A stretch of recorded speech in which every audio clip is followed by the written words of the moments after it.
પવિત્ર શ્રાવણ મહિનાના પ્રતિ સોમવારે અમદાવાદ મ્યુનિસિપલ કોર્પોરેશનના જનપ્રતિનિધિઓ દ્વારા પ્લાસ્ટિક નાબૂદી અભિયાન હાથ ધરવામાં આવશે, જેના ભાગરૂપે તમામ વોર્ડમાં મહાદેવના મંદિરના દર્શનાર્થે આવનાર નગરજનોને કાપડની થેલીનું વિતરણ કરવામાં આવશે તથા તારીખ 25મીએ કાંકરિયા બાલવાટિકા ખાતે બાળકો માટે નવું નજરાણું ઉમેરાયું છે, જેને રાજ્યના મુખ્યમંત્રી ભૂપેન્દ્રભાઈ પટેલ ખુલ્લું મૂકશે, તેમ અમદાવાદ મ્યુનિસિપલ કોર્પોરેશનની સ્ટેન્ડિંગ કમિટીના ચેરમેન દેવાંગભાઈ દાણીએ જણાવ્યું હતું। આવતીકાલથી પવિત્ર શ્રાવણ માસ જ્યારે શરૂ થઈ રહ્યો છે ત્યારે સોમવારે દરેક મહાદેવજીના મંદિરો દ્વારા જનપ્રતિનિધિ દ્વારા પ્લાસ્ટિક નાબૂદી અભિયાન તીવ્ર બનાવવામાં આવશે। તેના પરિણામે મહાનગરપાલિકા દ્વારા થેલી જે કાપડમાંથી બનાવેલી છે એ થેલીનું ત્યાં આગળ વિતરણ કરવામાં આવશે। ત્યારે શ્રાવણ મહિનો આવતો હોય ત્યારે દરેક મંદિરેથી આપણે વાત કરીએ કે તુલસીના ક્યારા કે જે તુલસી ઘરે જઈને એનું વાવેતર કરે અને તુલસી માતાનું પૂજન કરે।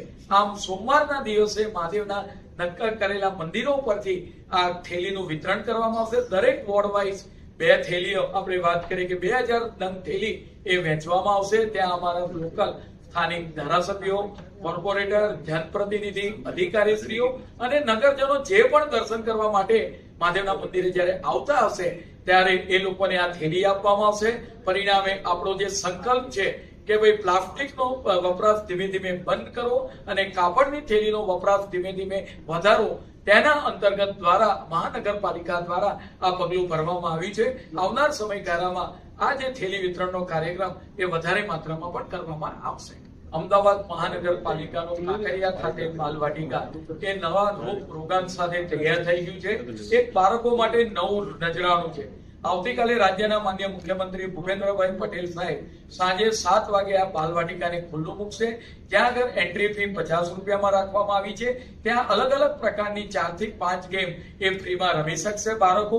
તદુપરાંત ત્યાં આગળ અલગ અલગ પ્રકારના સ્નો પાર્ક, ગ્લાસ ટાવર, તદુપરાંત વેક્સિન મ્યુઝિયમ, અમદાવાદનું પહેલા આપણે વાત ગુજરાતનું પહેલામાં પહેલું વેક્સિન મ્યુઝિયમ ત્યાં આગળ આપાસ પામશે। ગ્લાસ ટાવર છે, નવી વેરાયટી સાથેની રમત ગમતો લગભગ પીપીપી મોડેલ પર 22 કરોડના ખર્ચે આ બાલવાટિકા તૈયાર કરવામાં આવી છે।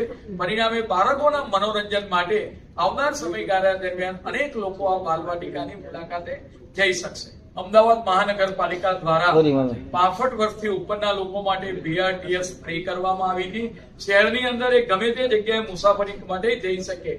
આજની સ્ટેન્ડિંગ કમિટીની અંદર વયવંદના કાર્ડ લગભગ 2,76,000 કે જેની આયુ 70 વર્ષથી ઉપર છે।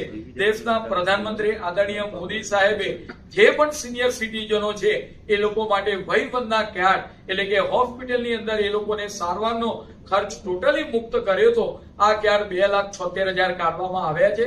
તો આ તમામ સિનિયર સિટીઝનોને જે આ કાર્ડ વેરીફાઈ થયેલા કાર્ડ છે એ AMTS અને BRTS માં 70 વર્ષથી ઉપરના બધા જ લોકો માટે આ કાર્ડ ચાલશે। એટલે 70 વર્ષથી ઉપરના નગરજનોએ BRTS ના પાસ લેવા માટે લાઈનમાં જવું નહીં પડે। અમદાવાદ મહાનગરપાલિકા તેમના ઘરે જઈ અર્બન હેલ્થ સેન્ટરના માધ્યમથી AMTS BRTS નું કાર્ડ પહોંચાડશે।